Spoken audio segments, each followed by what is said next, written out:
পর্দার আড়ালে কি তবে নতুন কোনো মানচিত্র আঁকা হচ্ছে, যে ইরান একসময় মডার্ন সায়েন্স আর পাশ্চাত্য সভ্যতার আলোয় ঝলমল করত, আজ কেন সেই দেশের রাজপথ প্রকম্পিত হচ্ছে এক ভয়ঙ্কর স্লোগানে, মোল্লা তাড়াও ইরান বাঁচাও? কেন লাখে লাখে মানুষ নিজের ধর্মাবলম্বী শাসকদের বিরুদ্ধেই আজ মরণপন্ন যুদ্ধে নেমেছে? হিজাবের সামান্য ত্রুটিতে যেখানে প্রাণ দিতে হয়, সেই দেশে আজ কিসের বারুদ জমা হচ্ছে? এটি কি শুধুই সাধারণ মানুষের ক্ষোভ, নাকি এর পেছনে রয়েছে আমেরিকার CIA কিংবা ইসরায়েলের মোসাদের কোনো মাস্টার প্ল্যান? আজ 2026-এর এই প্রথম প্রতিবেদনে আমরা ইরানের এই অগ্নিগর্ভ পরিস্থিতির ব্যবচ্ছেদ করব। জানব কেন তাসের ঘরের মতো ভেঙে পড়ছে একটি শক্তিশালী সাম্রাজ্য। নমস্কার, আপনাদের সকলকে নতুন ইংরেজি বছরের অনেক অনেক শুভেচ্ছা। 2026 সালের প্রথম ভিডিওতে আপনাদের স্বাগত। আপনারা দেখছেন অন্তর্বীণা, এবং পুরো বিষয়টি নিয়ে আপনাদের সাথে আমি রয়েছি সুমন্ত।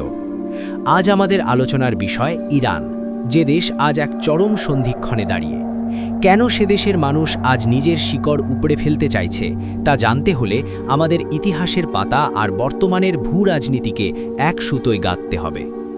বর্তমান বিশ্ব সংবাদ মাধ্যমের দিকে তাকালেই দেখবেন ইরান আজ এক রণক্ষেত্র। লাখে লাখে সাধারণ মানুষ প্ল্যাকার্ড হাতে রাস্তায় নেমেছে।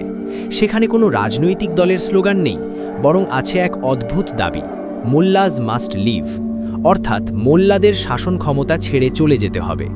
যারা ইরানের ধর্মীয় নেতা, যারা একাধারে বিচারক এবং শাসক, তাদের বিরুদ্ধেই আজ বিদ্রোহ। মজার ব্যাপার হলো, যারা বিদ্রোহ করছে তারা ভিনদেশী কেউ নয়, তারা ইরানেরই সাধারণ মুসলিম নাগরিক। তবে কেন তারা নিজের দেশের ধর্মীয় কাঠামোর বিরুদ্ধে এমন রুখে দাঁড়ালো? কেন পুলিশি দমনপীড়ন আর ইন্টারনেট ব্ল্যাকআউট করেও এই আগুন নেভানো যাচ্ছে না? এর উত্তর লুকিয়ে রয়েছে ইরানের ইতিহাসের এক ট্র্যাজিক মোড়ে। আজ থেকে 60 বছর আগেকার ইরানের দিকে তাকান। সেই সময়ের ইরান ছিল আধুনিক শিক্ষা, বিজ্ঞান এবং পাশ্চাত্য সংস্কৃতির এক চারণভূমি। ইউনিভার্সিটিগুলোতে মেয়েরা স্কার্ট পরে ঘুরত, সিনেমা, খেলাধুলো সব ছিল মডার্ন। কিন্তু 1979 সালে এক চরম পরিবর্তন আসে। তখন ইরানে ছিল আমেরিকা সমর্থিত শাহ সরকার। ভূ রাজনীতির পুরনো শত্রু রাশিয়া, তৎকালীন সোভিয়েত ইউনিয়ন, চাইল এই সরকারকে ফেলতে। তারা ইরানের একটি ফল্ট লাইন খুঁজে পায়, আর তা হলো ইসলামিক আইডিওলজি। রাশিয়ার এজেন্টরা সাধারণ মানুষের মাথায় ঢুকিয়ে দিল যে পাশ্চাত্য সভ্যতা আসলে বিষ, আমাদের ফিরে যেতে হবে সেই কট্টর ধর্মীয় অনুশাসনে। এক পরিকল্পিত ব্রেইন ওয়াশিংয়ের মাধ্যমে 1979 সালে বিপ্লব ঘটানো হলো এবং ক্ষমতায় বসানো হলো আমেরিকা বিরোধী কট্টর ধর্মীয় নেতাদের। যে ইরান আধুনিক হওয়ার স্বপ্ন দেখত, রাতারাতি তা হয়ে উঠল পৃথিবীর অন্যতম রক্ষণশীল দেশ। আমেরিকা গত 40 বছর ধরে ইরানকে বাগে আনার চেষ্টা করছে। 2026-এ এসে তারা 3টি মোক্ষম চাল চেলেছে। ইরান যাতে নিউক্লিয়ার বোমা বানাতে না পারে, সেজন্য ইসরায়েলের মোসাদ এক দুর্ধর্ষ পরিকল্পনা করে। তারা নিজেদের এক এজেন্টকে বিদ্রোহী ইহুদি মেয়ে সাজিয়ে ইরানে পাঠায়। সেই মেয়েটি ইরানে গিয়ে ইসলাম ধর্ম গ্রহণ করে এবং ইরানের ব্র্যান্ড অ্যাম্বাসেডর হয়ে ওঠে। ইরানের টপ সায়েন্টিস্ট আর মিলিটারি লিডারদের সাথে সে মুতা বিবাহ বা স্বল্পমেয়াদী চুক্তিবদ্ধ বিয়ের মাধ্যমে সম্পর্ক তৈরি করে।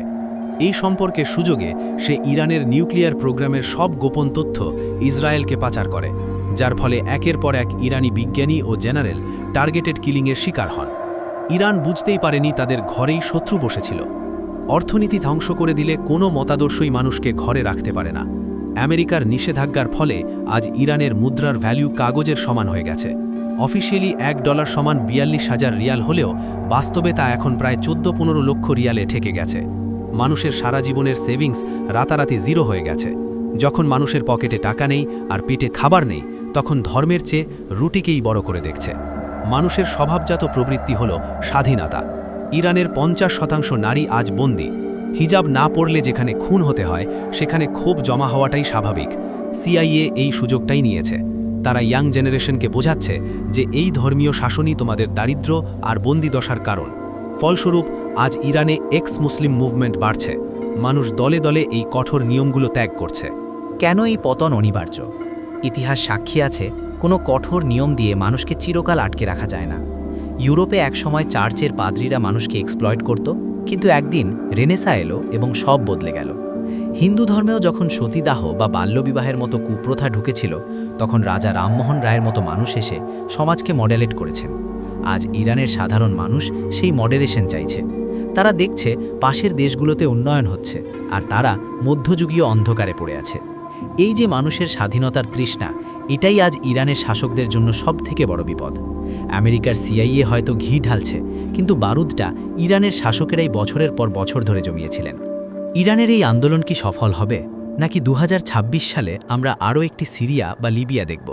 আমেরিকায় চাইছে ইরানে এমন এক পাপেট সরকার বসাতে যারা রাশিয়ার হাত ছেড়ে ওয়াশিংটনের কথা শুনবে। তবে লড়াইটা এখন আর শুধু রাজনীতির নয়, লড়াইটা এখন চেতনার। হীরক রাজার দেশের সেই দড়ি ধরে মারো টানের মতো ইরানের মানুষ আজ মোল্লাতন্ত্রের সিংহাসন ধরে টান দিয়েছে। এই লড়াইয়ের শেষ কোথায় তা হয়তো সময়ই বলবে। বন্ধুরা, আপনাদের কি মনে হয়, ইরানের এই পরিবর্তন কি বিশ্বের জন্য ভালো হবে, নাকি এটি আমেরিকার আরও একটি আধিপত্য বিস্তারের ছক? আপনাদের মূল্যবান মতামত কমেন্টে অবশ্যই জানাবেন। ভিডিওটি ভালো লাগলে লাইক দিন এবং এই ভূ রাজনৈতিক বিশ্লেষণটি বন্ধুদের সাথে শেয়ার করুন। যারা চ্যানেলে নতুন এসেছেন, নিয়মিত এরকম ভিডিও পেতে অন্তর্বিনা সাবস্ক্রাইব করে বেল আইকনটি প্রেস করে রাখুন। ভালো থাকবেন, সুস্থ থাকবেন। দেখা হবে পরবর্তী ভিডিওতে। জয় হিন্দ, জয় তুষানাতনম।